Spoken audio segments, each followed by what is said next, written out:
శ్రీలంక సముద్ర తీరానికి మహద్దశ పట్టనుంది. ఈ ప్రాంతాన్ని టూరిజం స్పాట్ గా అభివృద్ధి చేసేందుకు కేంద్రం 100 కోట్ల నిధులను కేటాయించింది. దీంతో ఆహ్లాదకర వాతావరణంతో పాటు వాటర్ స్పోర్ట్స్ కు ప్రాధాన్యత ఇస్తున్నారు. కొత్త బ్రాండ్ ఇమేజ్ ను బాపట్లకు తెచ్చేందుకు అధికారులు, నాయకులు తీవ్రంగా శ్రమిస్తున్నారు. ఇక దీనిపై మరింత సమాచారం శ్రీలంక సముద్రం తీరం నుంచి మా ప్రతినిధి రవికృష్ణ అందిస్తారు. అభివృద్ధి చేసే దిశగా కూడా ప్రభుత్వం వడివడిగా అడుగులేస్తున్న పరిస్థితి అయితే ప్రస్తుతం కనబడుతోంది.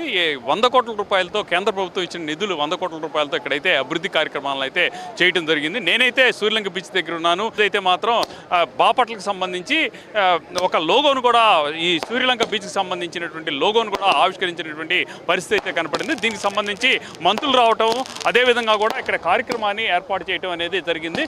బే ఆఫ్ బాపట్ల అనే పేరుతో శ్రీలంకకి సంబంధించి లోగోను కూడా ఆవిష్కరించడం జరిగింది. ఇది చూడొచ్చు, ఇక్కడ చూసినట్టయితే దీన్ని బగ్గీ అని అంటారు. మన కెమెరామ్యాన్ లక్ష్మణ్ చూపిస్తూ ఉన్నాడు. ఇది ఒక ఈవెంట్, ఒక స్పోర్ట్స్కి సంబంధించినటువంటి ఒక కార్యక్రమాన్ని చేసేందుకు కూడా ఇక్కడ తెచ్చినటువంటి పరిస్థితి.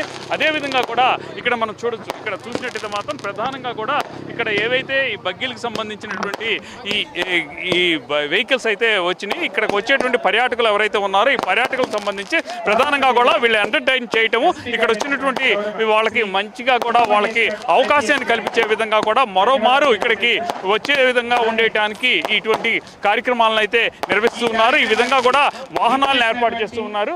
అదేవిధంగా కూడా స్పీడ్ బోట్స్ను కూడా ఈ రోజు అయితే తీసుకొచ్చినటువంటి పరిస్థితి అయితే కనపడుతుంది. ప్రధానంగా అక్కడ చూడొచ్చు, అక్కడ విజువల్స్లో మనకు కనపడుతూ ఉన్నాయి. ఆ స్పీడ్ బోట్లను కూడా ఇక్కడికి తీసుకురావడం జరిగింది. ఈ రోజు నుంచి స్పీడ్ బోటింగ్ కూడా శ్రీలంక తీరంలో ఉంటుంది. శ్రీలంకకు సంబంధించి ప్రధానంగా ఇక్కడ చాలా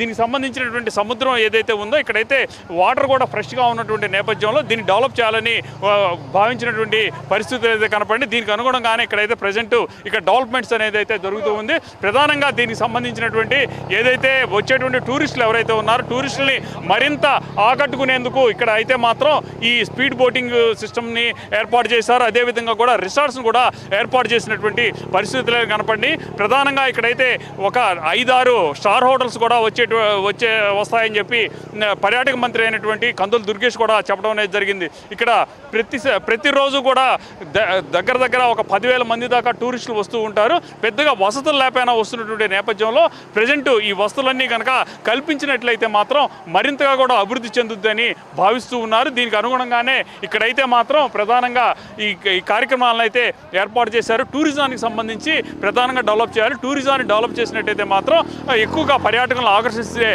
మరింతగా కూడా సంపద సృష్టించడంతో పాటు కూడా రాష్ట్ర అభివృద్ధి కూడా తోడ్పడతాయని సీఎం చంద్రబాబు నాయుడు అయితే మాత్రం చెప్పినటువంటి పరిస్థితుల నేపథ్యంలో టూరిజానికి మాత్రం ప్రత్యేక ప్రధానంగా కూడా ప్రాధాన్యత ఇస్తున్నటువంటి నేపథ్యం ప్రజెంట్ ఇక్కడ ఉన్నటువంటి సిచ్యువేషన్ ఇది. నేనైతే శ్రీలంక బీచ్ తీరం దగ్గర ఉన్నాను. కెమెరామెన్ పర్సన్ లక్ష్మణ్తో రవికృష్ణ, ప్రైమ్ 9 న్యూస్, శ్రీలంక.